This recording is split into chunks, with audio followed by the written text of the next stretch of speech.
Bagaimana jadinya jika Mark dan Steven akhirnya bertemu dan saling bercengkrama? Padahal mereka adalah dua kepribadian yang sering berebut untuk menguasai tubuhnya. Nah, kisah itu akan diperlihatkan dalam serial Moon Knight episode 4 yang baru saja dirilis. Melanjutkan dari episode sebelumnya, Steven dan Layla melakukan perjalanan untuk mencari makam dari Dewi Amit. Perjalanan mereka tidak mudah karena bertemu dengan mumi hidup yang gemar mengambil isi perut.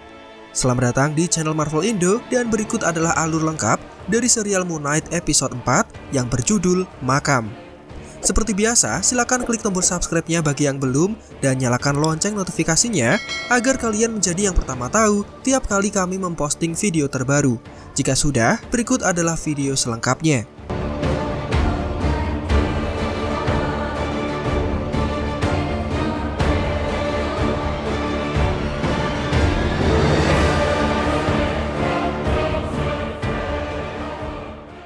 Kemudian, terlihat patung dari Khonshu dipindahkan ke dalam tempat khusus. Terlihat di sana ada banyak dewa-dewa lain yang juga dihukum karena sudah melanggar aturan. Sementara itu, terlihat Layla yang mencoba untuk membangunkan Steven. Dia pingsan karena kekuatan yang menghilang bersamaan dengan Khonshu yang dihukum karena sudah melanggar aturan 2 kali.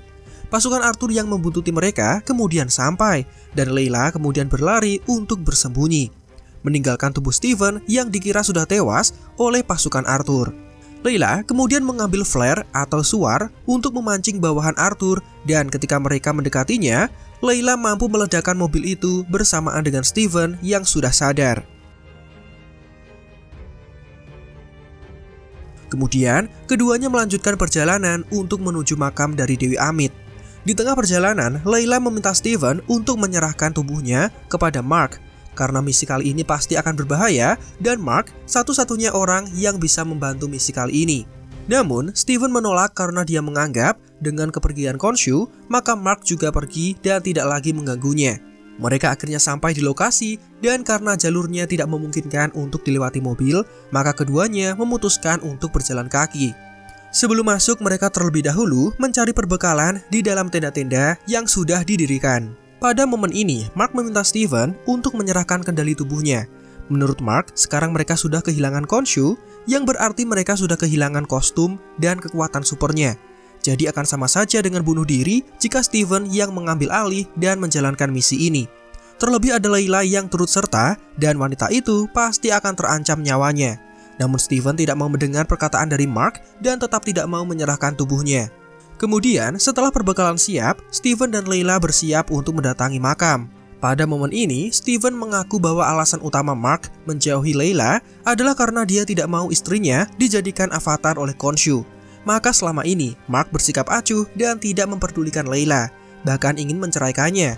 Semua ini demi tujuan yang mulia. Layla sendiri sempat merasa kesal karena baru sekarang Steven mengatakannya. Namun Layla bisa menerima hal itu dan keduanya kemudian berciuman dengan mesra. Mark yang cemburu kemudian memukul wajah Steven dengan tangannya.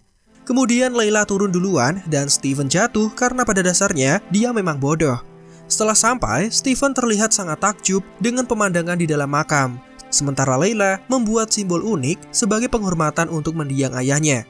Ya, ayahnya adalah seorang arkeolog yang tewas karena mengemban misi dalam suatu ekspedisi. Dan dia pasti akan sangat senang jika mengetahui Layla sudah menemukan makam dari Dewi Amit. Keduanya kemudian melanjutkan perjalanan, namun mereka berada dalam sebuah lokasi menyerupai labirin dengan 6 jalur. Steven yang cerdas dan mengetahui banyak informasi seputar sejarah Mesir, kemudian mulai menggambar pola Eye of Horus yang terbentuk dari 6 garis mewakili 6 titik dan 6 indera. Masing-masing garisnya mewakili pikiran, penglihatan, pendengaran, penciuman, peraba, dan lidah atau perasa. Dan unsur angka 6 itu mirip seperti dengan 6 jalur pada titik labirinnya.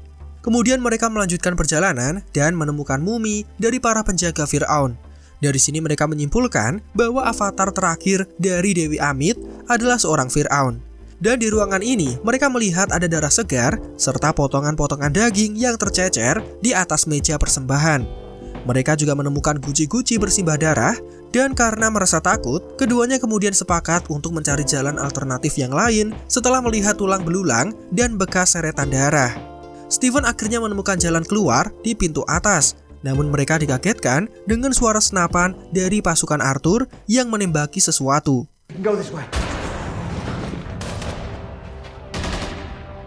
Tiba-tiba datanglah makhluk menyeramkan yang membawa salah seorang pria. Dia kemudian menyayat perut pria itu dan organ dalamnya dimasukkan ke dalam guci-guci kecil.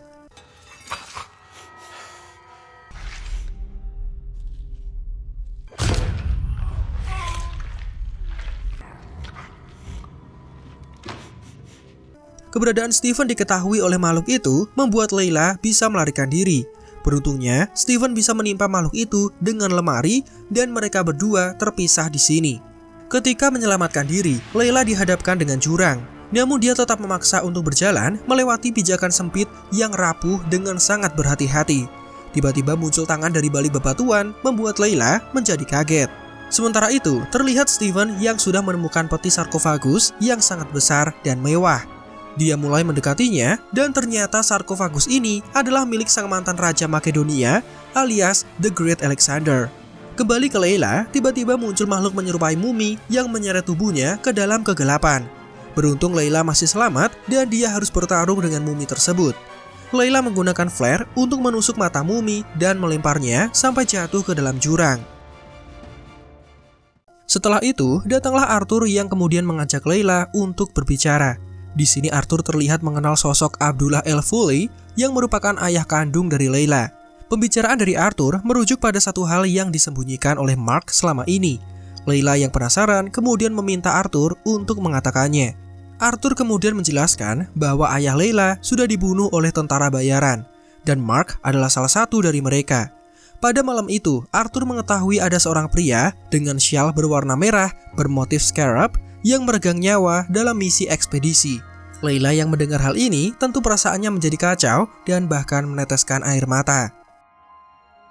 Kembali ke Steven, dia terlihat membuka sarkofagus milik Alexander Agung. Di sini Steven yakin bahwa Alexander adalah avatar dari Dewi Amit. Steven kemudian membuka kain pelindung wajah mumi itu dan merogoh ke dalam kerongkongannya untuk mengambil usapti. Dan akhirnya dia bisa mendapatkan usapti milik Dewi Amit sebelum Arthur mendapatkannya. Namun, Layla kemudian datang dengan marah karena dia sudah mendengar fakta terbaru terkait pembunuhan ayahnya. Dia menuntut kepada Mark untuk menjelaskan semuanya. Steven kemudian menyerahkan tubuhnya kepada Mark dan dia mengaku tidak membunuh Abdullah El Foley seperti tuduhan Layla kepadanya. Di sini Mark menjelaskan bahwa pada malam tragis itu, rekan sesama tentara bayarannya tiba-tiba mengamuk dan menghabisi semua orang yang ada di sana. Mark ingin menyelamatkan ayah Layla, namun sayang pria itu tewas dan bahkan Mark juga dibunuh. Beruntung Mark bisa selamat dan dia masih hidup setelah ditembak mati. Ya, semua ini pasti berkat pertolongan dari Dewa Khonshu. Steven kemudian menyesal karena tidak memberitahu Layla sejak awal dan mereka berdua didatangi oleh Arthur bersama pasukannya. Di sini Arthur membujuk Mark agar mau bekerja sama dan menyerahkan usapti dari Dewi Amit kepadanya. Namun, Mark memutuskan untuk melawan sampai dia ditembak dan jatuh ke dalam genangan air.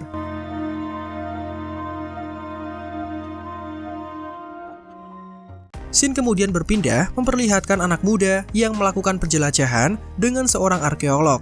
Mereka mencari harta karun peninggalan suku Aztec dan dokter yang memimpin petualangan ini ternyata adalah Dr. Stephen Grant, nama yang sama dengan karakter Steven.